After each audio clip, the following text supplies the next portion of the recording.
Le Brexit est-il la fin de l'Union européenne? Non, je ne pense pas. Non, l'Europe restera soudée. Le Brexit est-il une opportunité de reconstruire des structures? Oui, je pense que ça serait utile. Je ne sais absolument pas, je ne suis pas renseignée sur le sujet. Et de développer un nouveau sens de la communauté? Oui, ça peut renforcer les liens entre les pays. Je ne sais pas. Et créer de nouveaux échanges, jumelages. Donc, le Brexit est-il la fin de l'Union européenne?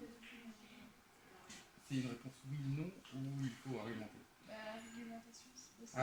Le Brexit n'est pas la fin de l'Union européenne, par contre c'est une difficulté dans l'Union européenne et dans sa stabilité. Le Brexit est-il la fin de l'UE? Est-il Est-il la fin de l'UE? C'est à souhaiter que non. Je pense que le fait que l'Angleterre ne veuille plus faire partie de l'Europe, j'espère que ce n'est pas le prélude à une dissolution complète de l'Union. Ce serait dommage parce que c'est effectivement un gage de stabilité d'avoir des pays intégrés au sein d'une même entité. Donc c'est à espérer que non en tout cas. Une opportunité de reconstruire des structures. Le Brexit? Oui. Est-ce que le Brexit est une opportunité? Ben oui, je pense que c'est peut-être pour les pays d'Europe actuels un signal fort à prendre en considération pour éviter justement qu'il y ait une hémorragie de pays qui veuillent quitter l'Union européenne et je pense que c'est l'occasion pour l'Europe dans sa globalité de se remettre en question sur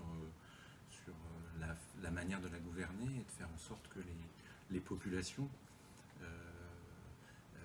aient une vision de l'Europe qui soit la plus positive possible.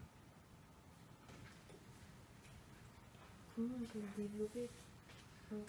développer un nouveau sens de la communauté? Comment on peut développer un nouveau sens de la communauté?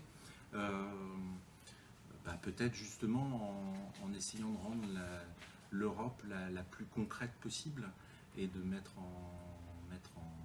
en évidence en quoi l'Europe touche le quotidien des personnes de la manière la plus simple possible. Je pense qu'il faut, si on veut que l'Europe soit palpable pour tout citoyen, il faut que des actions concrètes puissent être envisagées, quoi, et surtout valorisées. Alors qu'est-ce que le Brexit pour toi?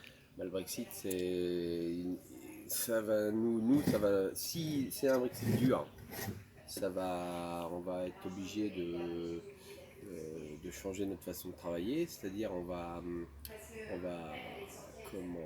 si nous mettent des taxes par rapport aux produits qu'on exporte en France, donc on va avoir des taxes sur les produits laitiers. Si les taxes pas, ça va rien nous changer.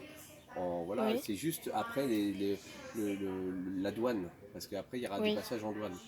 Donc les passages en douane, ça il faudra. Nous on fait déjà des déclarations de douane tous les mois, mais après il faudra les faire à chaque passage. D'accord. Chaque passage que tu fais, tu feras faire une déclaration en douane. Alors que maintenant on le fait pas. Non, tu fais pas, oui, On d'accord. fait que en fin de mois, on fait une déclaration de tout ce qu'on a passé. D'accord. Et puis voilà, si c'est un Brexit dur, ça va être ça. Et si c'est un Brexit dur avec et qui taxe les produits laitiers, tout ce qui est produits français, donc là, s'ils mettent 15% dessus, il faut augmenter tes prix de 15%. Donc après, t'es pas sûr de vendre. Oui, parce que les clients après, donc voilà. Les clients, si tu augmentes de 15% ton camembert par exemple, s'ils n'ont plus d'argent pour acheter, ils ne pourront pas, quoi. Donc voilà. Quoi. D'accord, ok. Donc bon, alors pour l'instant, pour nous, c'est un petit stress quand même, quoi. Donc et puis donc tu fais pas d'investissement, tu t'attends que ça arrive parce que parce que là c'était repoussé, c'était au mois de mars, là, c'était repoussé au mois d'octobre, le 31 octobre. Donc là donc On ne sait pas comment, on sait D'accord. pas comment on va faire. On va Oui. attendre le 31 octobre, mais je pense qu'il va y avoir du changement encore avant le Ça va être 31 compliqué, octobre, oui. qui vont éventuellement repousser, ou voilà quoi. On D'accord. saura plus là. Oui, bah oui. Donc voilà. Après, je sais pas, tu veux que je te dise autre chose? Non, ça va, c'est bon, merci. Bonjour, je m'appelle Héloïse Faucon, j'ai 16 ans, je passe en terminale et je suis française. Donc j'ai quelques questions à te poser sur le Brexit. Donc déjà, si je te dis Brexit, tu penses à quoi? Je pense à la sortie du Royaume-Uni et de l'Union européenne. Et justement, est-ce que tu penses que ce Brexit, c'est la fin de l'Union européenne? Je pense que c'est pas la fin de l'Union européenne parce que justement le Royaume-Uni c'est un grand pays et s'il sort de l'Union européenne ça va servir de mauvais exemple et donc les pays vont se solidifier. Et est-ce que tu penses que ça va permettre à l'Union européenne de reconstruire des nouvelles structures, par exemple des parlements, des musées? Enfin, est-ce que ça va aider l'Union européenne financièrement? Je pense que ça va permettre, on va pouvoir construire des structures parlementaires, mais la Banque de l'Union européenne avait un très petit impact sur le Royaume-Uni, donc ça a aidé très peu financièrement. À Ouistreham, le rétablissement des contrôles aux frontières avec le Royaume-Uni, c'est un dossier sur lequel les ports de Normandie travaillent depuis plus d'1 an. La première phase va consister plutôt à faire des aubettes et des bungalows de façon à ce que les douaniers puissent être abrités.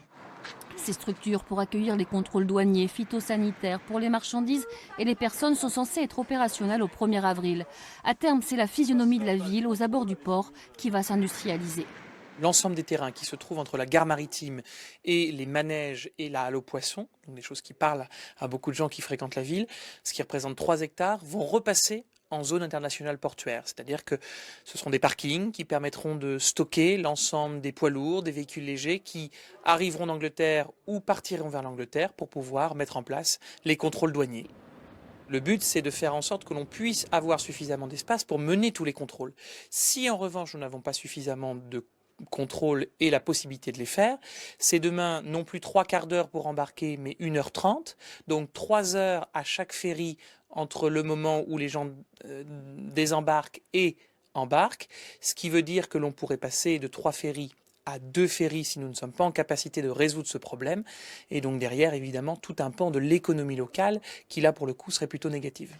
L'incertitude est de l'autre côté de la Manche. À Ouistreham, comme dans les autres ports normands, on se prépare à tous les scénarios.